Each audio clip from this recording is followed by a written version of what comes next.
Well, we return today to begin our first ever Champions League defence, and we've got a blockbuster game to kick off the league phase. We also have a league game that on paper looks quite simple.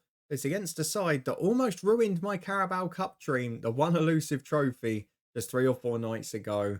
We've also got the end of the transfer window to reflect on, and boy, has it been frustrating.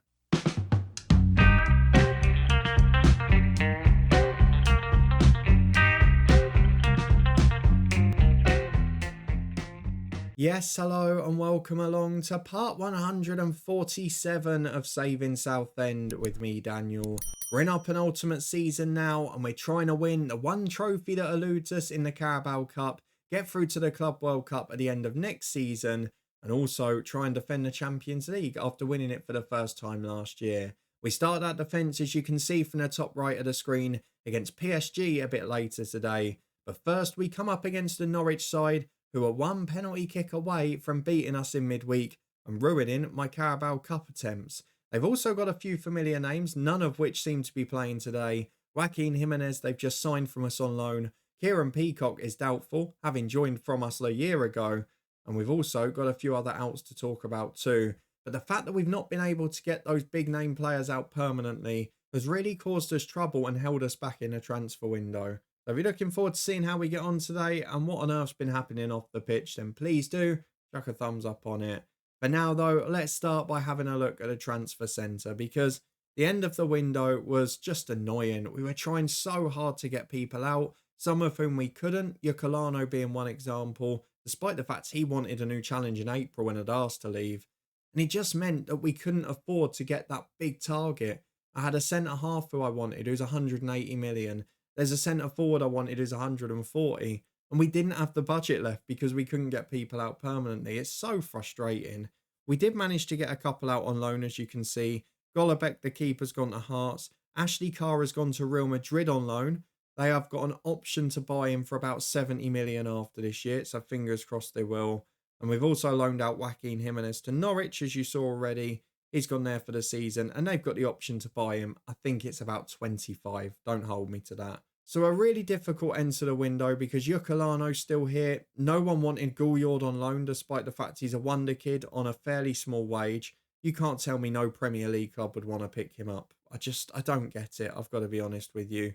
And today, because of an injury to McNaughton, we're actually down to one goalkeeper going into this run of 3 weeks. So it's not worked out very well. It's been a frustrating time. If we have a look at the schedule, we've also had one big hiccup in the league already, because you were with me as we lost 4-3 to Tottenham in UEFA Super Cup, battling back from 3-0 down and throwing it away again.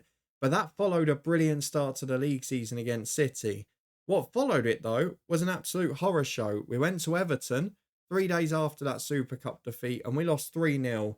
At half-time it was 0-0, we were being battered. In the second half I tried to adjust it, make it a bit more compact. We conceded 3. You can see how that worked out. We have bounced back from it with a couple of 2-0 wins. Herbert and Elmi against Wolves, Robertson and Elmi against West Ham. And then in the cup, Pep Katala scored an early one and had another disallowed, then got a knock as well. But he also scored the winning penalty after, guess what happened? Look at the shootout. Ashley Carr missed again. That was the final nail in the coffin. We had to get him out of the club. And he has gone now to Real Madrid for the year, where he can miss chances and penalties galore. I'm sure he'll go and score about 40 now. Hopefully he does, because then they'll buy him. So we've snuck through, we've won a couple of games, but we've not looked convincing at all. That City game was so good, the performance. And then since then, it's just been bang average. Against Everton, it was far worse than that. And defensively, you can see we're a mixed bag again. 3 clean sheets, 1 against Norwich, and then 4 and 3 in the other 2 matches. I don't really know what to say. The Champions League group's not terrible. The Carabao Cup draw's okay. Brighton at home, we should be winnable, though Norwich should have been as well. I guess the notable games from the Champions League phase, a repeat of last year's final. We go to Atletico Madrid in November. We've got Ajax at home in the final game, but based on some of the previous years, particularly last season, it's a very friendly draw. And after today, if we can nick something, I'd very much expect to be in the top 8. Let's go and get through to the first game now, which is Norwich at home in the Premier League. We're going to try and play our first team in both of these games before rotating a bit against Reading. They're currently bottom of the table. And while Norwich are second bottom and not a great side, midweek has scarred me a bit. Our former player Mauricio scoring a brace for Brighton. He's still flying there against Crystal Palace. They do fall to defeat though. Let's go and look at the team we can put out. 4-4-2, they've matched us up. They've still got Shelder up on the left. And more importantly, there is still one fit familiar name against us. Kazuki Takatsuka, the super sub legend. Scored 21 goals for us, was a Premier League hero. We all remember that game against Newcastle. And we all remember the Europa League final. He's been the superstar of it. So let's make our changes. Let's look at our 11. We'll be back in a minute to run through the team. Well, here we are, and on paper, it looks an incredibly solid team. Had to change it a fair bit from what the assistant picked, because his team was rubbish. But this is the 11 we're going for. No heavy match load, so should be all right. I'd just like to get a few goals up, so we can start resting people for midweek. But I can't hold up too much hope of that based on the season so far. Because Quetta is the man between the sticks, the only fit keeper, and we need to keep it that way. In fact, there's no point even having a sub-keeper on, is there, the way we're going? Let's just put a Vucic on there. We've also got a defence of Memic and Carlos the fullbacks, with Herbert and Rakowski as centre-half. Kivrakidis and Torres in front of them as the midfield two, with Robertson and Adamson out wide. And it's Elmi and Fair up front. Elmi has started the season well. Ivanov and Wills on the bench, both still goalless. And Nana Fair missing chances galore. He's starting to come into a goal drought. Not a good sign at this stage. Let's go and get through to the first game and hope we can get a win. Well, we're looking for a comfortable afternoon against Nick Montgomery's side, but I'm not sure we're going to get that. Kieran Peacock has made the bench after injury, and to be fair, they've still got Takatsuka in at the start, who we know is capable of anything. He's the man that's come in for this game and replaced a centre-half, so not sure what shape they're going for. Shelder up the original one to watch out for. Let's go and ask to impress. Come on, boys. You've not been great this season. We just need a statement performance. I'm having frustrating days. I'd really like there to just be a lovely one. If we could win by more than 2, that would be grand. Well, here we are, just over 10 minutes in, and it's Norwich City camped in our half at the moment. They keep the ball in the centre circle, which is their deepest defender there, and the big switch up to Suarez is leaving us in a bit of trouble across the box. Deflects, and it's blocked off the line by Carlos. God, they've given us a tough time, Norwich. I don't know whether it's because they've matched us up 4-4-2. They did in a week as well, and after the first 10 minutes where we could have been 3 or 4 up, they really gave us a game. They matched us all the way. And even though we've brought in the first 11 here, not made much of a difference, because with 15 gone, Norwich have had the best chance of the match. That is of great concern to me. Well, goal kick for Norwich City. Hoof downfield, but Torres is there to intercept. Referee, get out the way. Fair finds Robertson on the right. Space to run into. Chance to get to the byline. Delivers towards Livan Elmi. And he is becoming the superstar of the club. There's no doubt now. He's taken Joe Will's spot as first choice. He is the best striker at the club. He surpassed Ashley Carr. He's doing what Kranjic did. That's the best way to sum him up. He is scoring the goals that Dion Kranjic did. And that's what we paid big money for Fair to do. Yet it's the £20 million man from Leeds who's done it. Maybe I need to rethink the big signings based on that and get people that suit us. As Adamson's in down the left, it's Elmi again. Clearances as far as Torres, Nana Fair. And unlike Elmi, he does not stay composed. He blazes over the bar. Unfortunately, it stays just 1. Well, a couple of minutes to the break. We've dominated the game. But Norwich are the ones on the attack again as Fair nicks it. Torres carries the ball forward. I will say Fair's done well defensively here. He's got to produce the goals with it as Robertson gets down the right. Both strikers in the middle. Fair's there. Nana Fair puts it wide. It's blocked. It wasn't just a shot off target, but it's another chance that goes begging. 2 great opportunities he's had in this half. Now he's on corner duty. Can he turn provider? Up to the back post for Lewis Herbert. Headers over the bar. Going to be 1-0 at the break. And again, we could have been out of sight. And just like the game in the cup in midweek, leaves me worried. Though, hang on a minute. Last kick of the half. It's an Adamson corner. Herbert heads it onto the post. 1-0 it remains. Should be more. It's a better performance. But again, we're not making the chances count. Let's not let complacency creep in. Kivrakidis I'm now starting ahead of Bernberg. And he started to take over the exact same mentality. Just started to get nervous every game when he never did before. Is there a curse in that position I don't know about? I have no idea what's going on. Herbert plays the ball forward into midfield, or does he? He waits and goes all the way back to Rakowski. Nothing like a lack of ambition or forward passing. Memic gives it away and gets very fortunate. It falls back to him, who goes wide of Fair on the right. Memic again to Fair again. That ball's awful. Hits the corner flag. He's got lucky again. Falls for Ivo Torres on the edge, and we've nearly scored from it. Just wide of the post. Memic with two of the worst passes you'll ever see, and they both worked out for him. He's a very lucky boy. For us, I don't know how we're only 1-0 up. Over 2.5 expected goals. We've peppered their goal, but we've not made it count. And now, they do look like a side that can cause a threat. Long ball forward, Rakowski's missed it. What are you doing? Great challenge there. Is that Herbert? Skipper's doing it properly. He's leading by example, but Rakowski, what are you doing, sunshine? Memic plays out from the back again. Can he complete a pass? He does. He passes it to his own teammate. Go on, and again. 2 in a row. Memic is reaching new heights. Robertson on the right switches to Adamson. Can we turn it into a goal? Jan Carlos gets down the left-hand side. Options in the middle. There's 5 there, but he turns back. Ivrakidis finds Torres. He shoots over the bar. We missed the opportunity to put the ball in. I just wonder if we're going to regret all this. Suarez on the right loses the ball to Rakowski. And Memic again completes a pass. Starting to turn into a dream day for us with him, isn't it? Torres drops deep to pick up possession, and Memic can carry it down the right, up towards Fair. Nice little flick for Robertson. He turns inside, just goes back to Rakowski. We're having more sustained spells of possession now, as eventually we try and work it forward, but not happening on this occasion. Rakowski finds Torres. Over the top for Fair. He runs in behind the fullback. 2 in the middle. Robertson's 1. It's back to Torres. Now Jorg Robertson into Liban Elmi. And if there's one man you want the chances to fall to, it's him. Just like when Kranjic was here, we're becoming a one-man team. And Liban Elmi is 2-0 up against Norwich. He's single-handedly doing the job. Well, with 25 to go, I'm going to start making subs with midweek in mind. Memic is going to be replaced by Vucic. We're going to take off Adamson for Luis Vasquez. I'm also going to take off Nana Fair, who I don't think's been great. I'm going to bring Joe Wills on, switch over Elmi. Hopefully we get the response there. Ivrakidis has looked nervous. He's not had a great game. I'm going to bring on Marciano and Bernberg for both of the centre midfielders. Torres can have a rest as well. So I want to play the same team in midweek if possible. With just over 20 to go, as Cusqueta is playing out from the back. And the question is now, can we keep it professional and can we do the job? If Vucic, who's becoming a bit of a star at this club now, a very good investment of 1.1 million or whatever it was. He picks it up on the right-hand side to Marciano. Back to Vucic again. Down the line for Robertson, who's just had an unbelievable game. Delivers the ball again to Elmi. He's brought down. And that should be a hat-trick and penalty chance. Because Jared Gillett's given the pen. How old must he be now? Blimey. Penalty review. Got to be given. The clear push. 2 arms in the back. And it's Liban Elmi for a hat-trick. Sends the keeper the wrong way. We're going to make him the top scorer in the league this year. How on earth Leeds got relegated with him up front, I'll never know.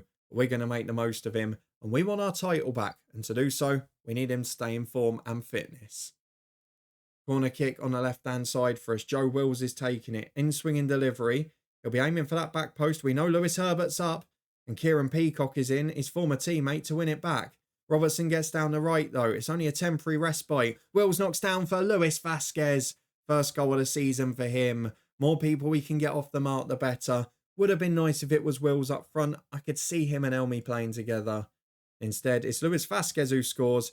As a man who's been complaining about football, be nice to get him in form too. Well, free kick for Vasquez on the right-hand side. We've got a chance to make this an absolute demolition job now. At times it's looked difficult, but it's getting easy. As Jan Carlos gets down the left-hand side. Ball to the back post to Jorg Robertson. He deserves a goal more than anyone. It's back in towards him, but away as far as Vucic. And he can just storm down the right. No one's catching him. Fresh legs working. Into the box. Wills is there. It's blocked on the line. As far as Bernberg. Out to Vucic. 4 in the middle. Cross is blocked. It's a corner kick. It's a brilliant performance. This is what we did against City, isn't it? But it's since gone wrong. This is what we looked like at the start of the last episode. We were all getting excited. We thought we're going to blitz the Premier League this year. And then the next day it all went wrong. Jorg Robertson is tripped in the box. What a performance. Individually, the best solo performance I've seen by a long time by one of our players. Forget Elmi's hat-trick. He's not even man of the match. But he might be about to have 4. Who's on penalty duty now? It's Marciano who steps up. He puts it in the corner as well. And there is another man off the mark for the season. Southend 5-0 up. This is what we should have done in midweek. But it's all about PSG now in 3 days' time. Will Jorg Robertson be fit? And will we be able to deliver? Can we keep the clean sheet first, though? Perdomo's got a corner. Don't rule us out doing something stupid. Into the front post. Kieran Peacock scored. Of course he has. I don't know if he ever scored for us, did he? He wasn't the biggest centre half. Let's see how many he scored for me. Southend United. Played 8 in that one, no goals. 2 in that one, no goals. No, so he never scored for us. He scored for Norwich City. 5-1. Just can't keep the clean sheet. And even now, we're underperforming on the expected goals. That's how many chances we've created. As Vasquez wins the header for Joe Wills here on the left. Been forced wide again, so probably not getting his goal from this position. Might get another assist, though, up to Robertson. Away as far as Vucic and Bernberg. Jan Carlos can get down the left. There's still 4 in the middle. Carlos goes alone, deflects into Wills. Come on. Joe Wills turns, shots blocked. He's so desperate, you can see it. He just can't get it. He cannot get one in the back of the net. And now he's on corner duty. He'll probably turn provider again. To the back post. Elmi and Herbert up. But we've lost the header. Robertson picks it on the right, though. What a game. Can he deliver the cross? He wins the throw.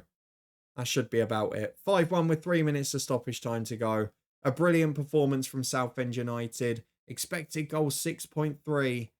We do the job in style. But our former man Kieran Peacock ruins the clean sheet. And now we've got PSG in 3 days' time. Which, just like the last episode, when it came to Europe, it all went wrong. Let's see if the same happens in this one. Well, it's fitness test time ahead of the PSG game, and this is where we get our real test of the episode. Much like the last one we were here, we've done well at home in a domestic fixture. Now we've got to compete in Europe. Will we bottle it like we did the Super Cup final? Well, let's find out here. It's a big match for us. Spurs, who beat us in that one, are at home to Hibernian. They've got a slightly easier game. That Xavi Simons still going? Blimey. There's a decent experienced player in the midst of a young, brilliant team. Let's get the opposition instructions on. Let's go and pick our 11.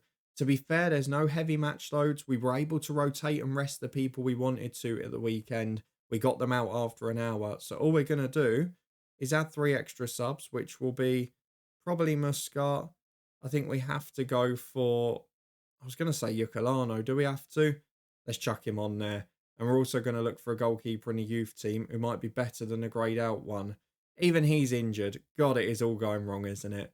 Let's go and get through to it. The same 11 that played at the weekend.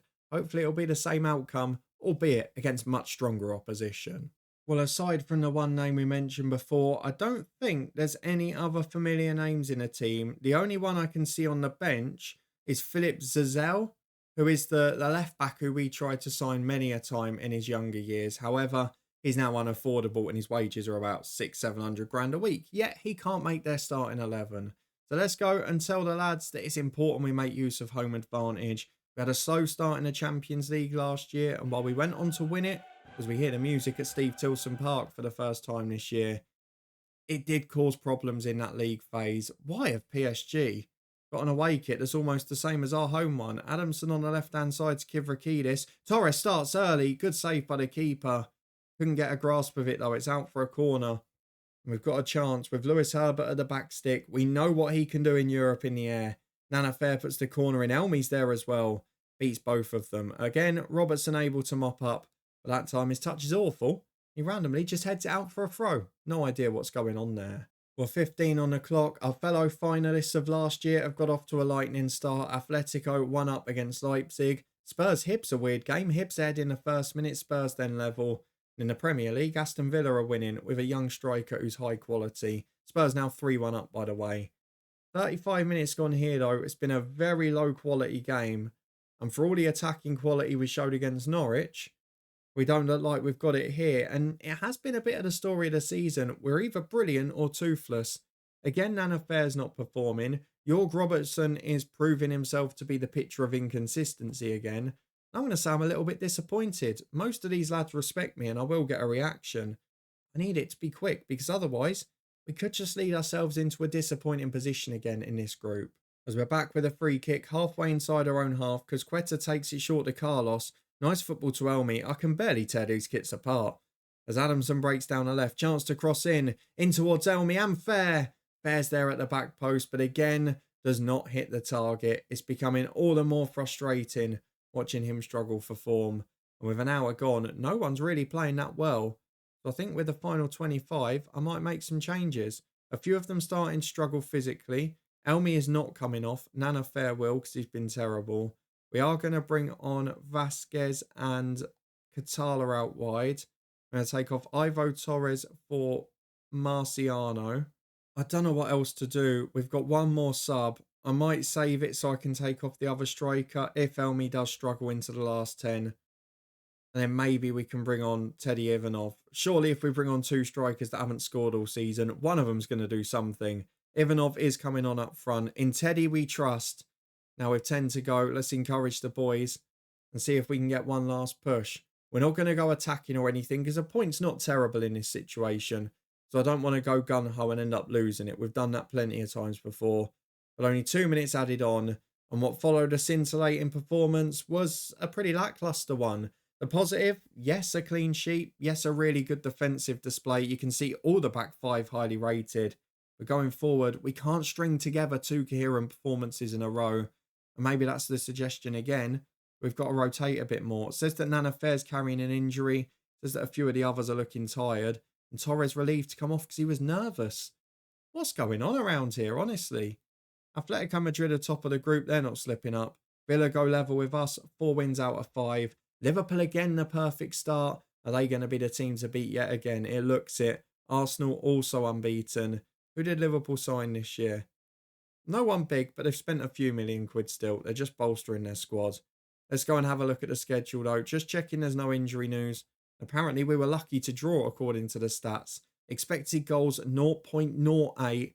37% of the ball and only 4 shots all game. That is not a good performance. Let's go and have a look, though, at when we're next going to be back, because it's a weird old run of games we've got coming up, isn't it? Part of me wants to show the Brighton game, but I can't just show every Carabao Cup one. We should get through that match. I think the plan was initially going to be Chelsea and Atletico, but after a recovery season last year, Chelsea have started pretty woefully here. So we might have to judge it when we get there. It may be Aston Villa and Brighton. It may be Chelsea, Atletico Madrid. It may be Atletico Madrid and Arsenal, which would be 2 very tough games. A repeat of last year's Champions League final, and Arsenal, of course, one of the top 2 at the minute. We then got Liverpool in pretty quick succession after. So if you're looking forward to all of that and you did enjoy this one, a very good win followed by a very poor draw, but probably not the worst result in the world. And please do put a thumbs up on the video. If you want to stay up to date with everything this season, let me know where you think my priorities should lie. And let me know whether you think we can finally win that Carabao Cup. And please do subscribe and turn that notification bell on. We'll be back tomorrow as our first season and the final club in our coach's head save continues. That one at Sporting Lisbon sees us playing a massive doubleheader. There's also a link in the eye above to the Twitch channel and the football podcast where we've got loads of content from both. Thank you so much for your support as always and for watching. And I'll see you again in a couple of days' time. It'll be a couple of big games regardless, but which ones they're going to be? We're not quite sure yet. We'll judge it based on the table in a couple of months.